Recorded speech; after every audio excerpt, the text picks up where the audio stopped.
Use 3D glasses provided by Telcast International to experience the 3D feeling. Beautiful scenery right up close for the first time, just as in reality. Australia belongs to the oldest landmass in the world. Some 100 million years ago, a huge piece broke away from the indigenous continent called Gondwana, and so isolated Australia, preserving a face which has not changed for more than 1 million years. And this is exactly what Western Australia is all about. The existing civilization is not all that impressive, yet the country's flora and fauna is phenomenal. The outback begins just beyond the shore patrol. The modern Western Australia has Perth as its capital.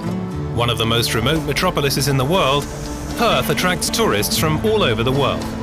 The city is a melting pot of cultures and races, combined with the easygoing Australian manner.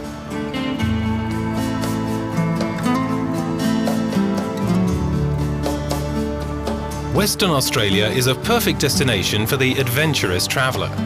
If a club resort vacation is what you're looking for, Australia would definitely be the wrong place to visit. Welcome to Cable Beach Club.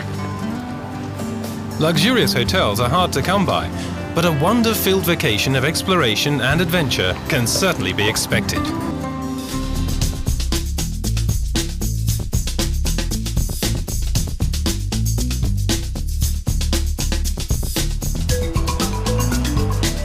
The marvellous Perth skyline makes the end-of-the-world locale one confident city.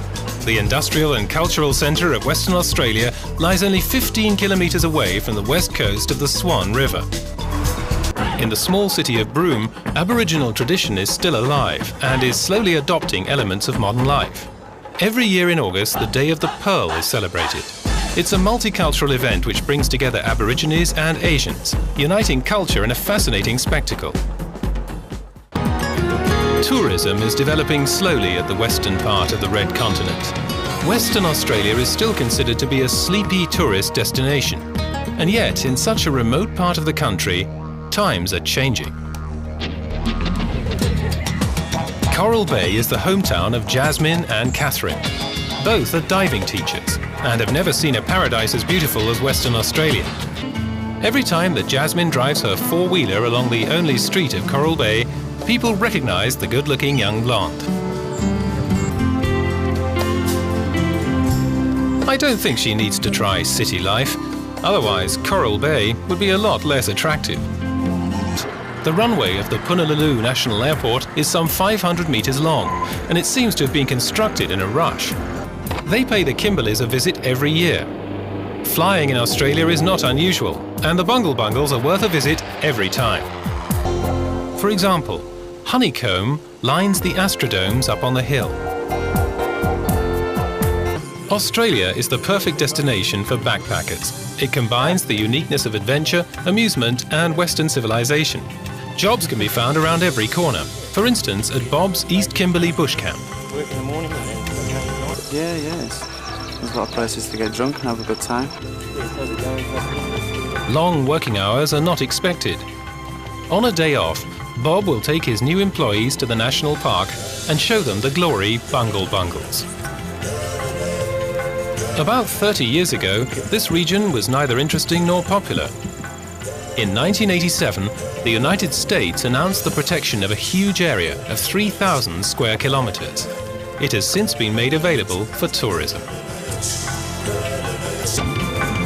It takes 2 lonely hours by plane from the Kununurra to the isolated northern coast. Rocky Terry's Kimberley Coastal Camp lies directly on the coast of Admiralty Gulf. He owns a camp base there, but unfortunately, the visitor count is not all that high. Visitors' bills are relatively low, but he easily manages to get by.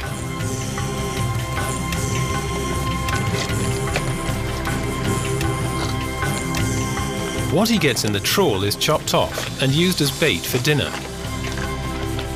That means one thing: waiting.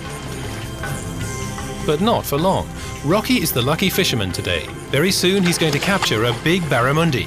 It's considered a challenge for every fisherman, as barramundi fight back. Now this one is too big, really, to eat, and it's probably just about a female, so I'm going to let it go. Rocky looks rather sadly at his booty. The barramundi were simply overfished. There you go. Here she goes. Beautiful. Rocky and his wife built up the Kimberley's coastal camp all by themselves. Some years ago, they turned their backs on civilization. To be able to find them again when water levels rise, Rocky marks them with a plastic can. Then it takes a little while. But waiting for too long is not advisable. You know the saying, time waits for no man. Evening falls early on the coastal camp.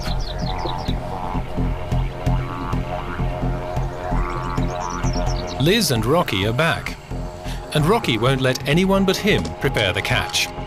He carefully gets the crabs out of the swag, watching out not to get a toe nip. The end is short and painless. In about 4 minutes, the delicacy is ready. After the sunset on the Admiralty Gulf, Rocky and Liz know for sure that the coastal camp is their new home. The breathtaking scenery and cosy camp location is something they don't want to miss anymore. Malcolm Douglas, a TV star who shoots many documentaries and animal films, knows the entire bush location better than anyone in the area.